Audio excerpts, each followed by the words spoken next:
we will finish talking about myelin sheaths. Now, in the central nervous system, myelin sheaths are made of the cells oligodendrocytes.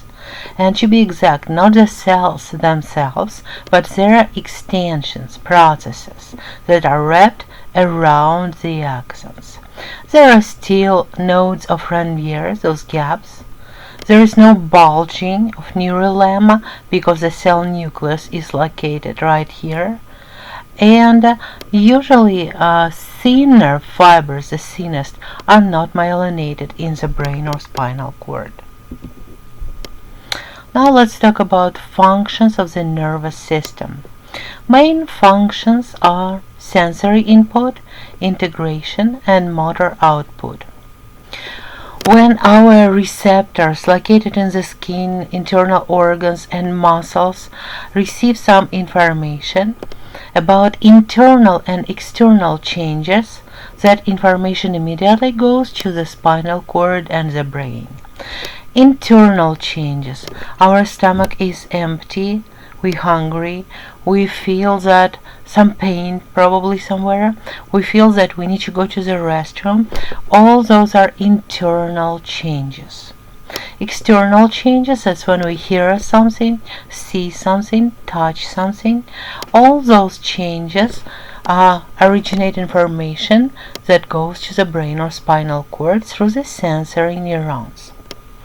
All that information will be processed inside of the brain, and that is integration or interpretation of sensory input. And our brain will make a decision if we should answer to that change or not. In many cases, like we see the car passing by, no changes are necessary, no response. But what if you feel hot, for example? Then your brain will activate sweat glands and you start sweating. That is activation of effector organs. Another example, you want to move, you want to start moving, so your brain activates muscles in your legs and you get up and start walking. That is a motor output. Example of how the nervous system works. You're going to take a shower. You turn on water and you touch that water with your palm to see if the temperature is right for you.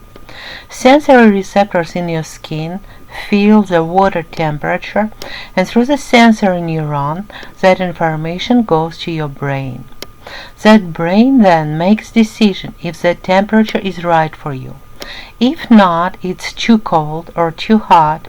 Then through the motor neurons, muscles of the palm of the hand will be activated and you will adjust the temperature. That is motor output. What was going in the brain? That was integration. Brain and spinal cord are made of two types of substances, white matter and gray matter. Let's first look at the pictures. So in the brain, on the outside you have that gray matter, it's also called cerebral cortex, inside white matter. In the spinal cord it's the other way. Gray matter is inside and white matter is outside. So gray matter is made of cell bodies of the neurons mostly, also of the unmyelinated axons, dendrites and neuroglia. Functions integrative. White matter is made of myelinated axons only. They build together nerve tracts, and those nerve tracts move electrical signals, action potentials, from one area of the brain to another. So again, remember please, in brain, gray is outer cortex, outside, gray matter, and white matter is inside. In the spinal cord, white matter is outside and gray matter is inside. There are also structures called ganglia in the peripheral nervous system. Peripheral nervous system mostly made of the neurons, axons. They are myelinated, so it's white matter. But in some places you can find neuron cell bodies, and that would be a small piece of gray matter, and it's called ganglion. or plural would be ganglia. Electrical signals that are moving across the neurons through the axons and dendrites are called action potentials, and they transfer information from one part of our body to another. And those electrical signals originate from difference in ionic concentration across the plasma membrane and permeability of membrane. Before we continue and explain what it is, please stop this video, go to YouTube and type the nerve impulse HD animation. The first video will explain you a little bit about electrical signals. So that is a neuron, and that is a neuron axon. If we take a small segment of that axon, there will be an axon cell membrane that's outside of the neuron, and here is inside of the neuron. There will be a lot of tiny ions outside and inside. Outside mostly will be sodium and some chloride, so sodium is positively charged. Inside there will be a lot of potassium and also proteins. Potassium ions are also positively charged, but there are also large proteins and they are negatively charged.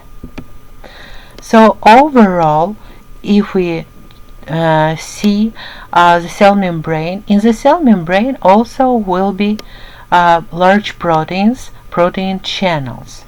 Most of them are gated, it means they are covered with a piece of protein.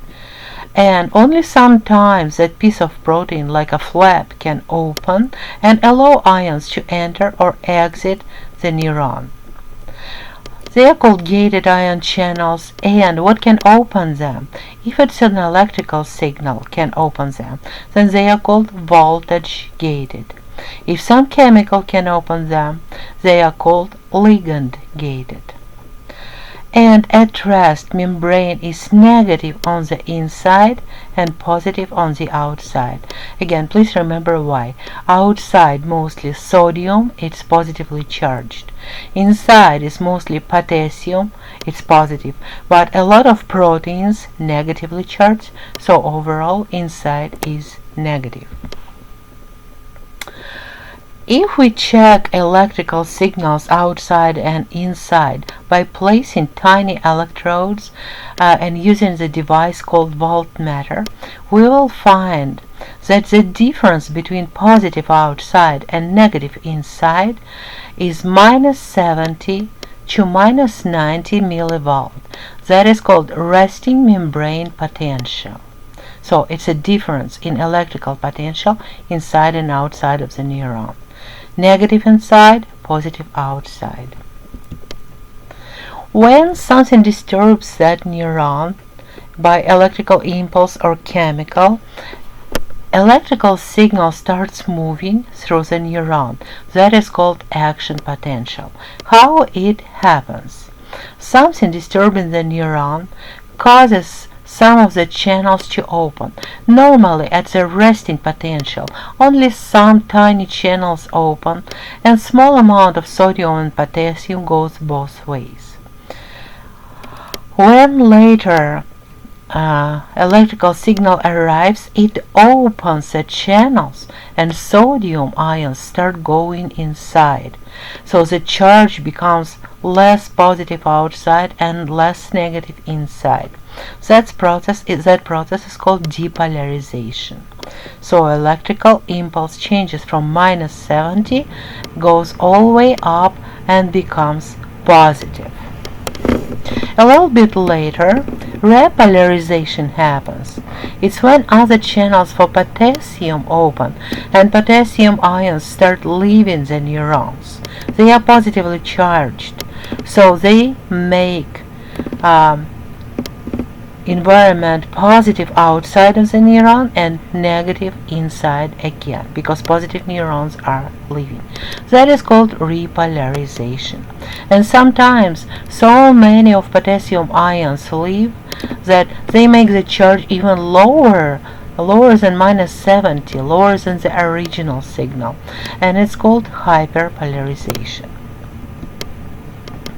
So again, series of permeability changes is when membrane becomes permeable, channels open and ions go in and out, that cause depolarization of the membrane. That is definition for action potential. Originally, when stimulus arrived to the neuron, the charge was -70. Depolarization starts, sodium goes inside, and the charge becomes less negative. When it reaches -55, it is called threshold. It means right now the change will continue. It's all or none principle.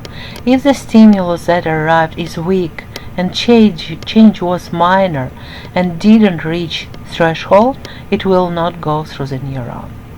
If it reaches threshold -55, it will continue.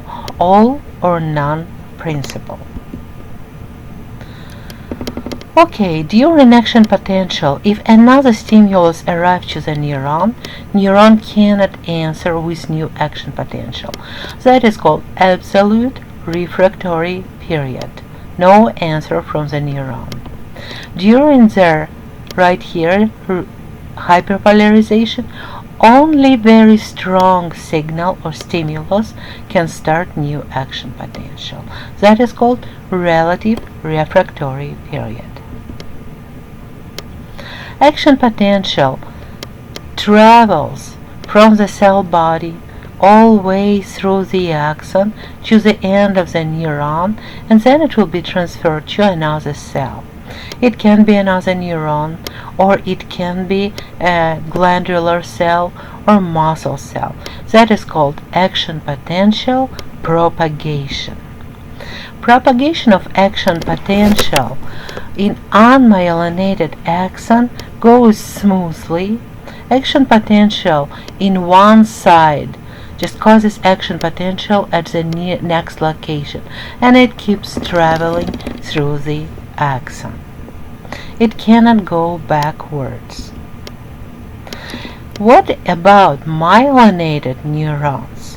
They are covered with Schwann cells, so action potential only can jump from one node of frontier to another, just like that. That's why it will be traveling faster in myelinated neurons, and it's called saltatory conduction. So let's summarize. Speed of conduction is faster in myelinated neurons compared with non-myelinated. It also depends on the diameter of the axon. Large axons carry signal faster than small axons. If you want to see that speed of conduction and propagation, please go on YouTube and type continuous and saltatory propagation video clip.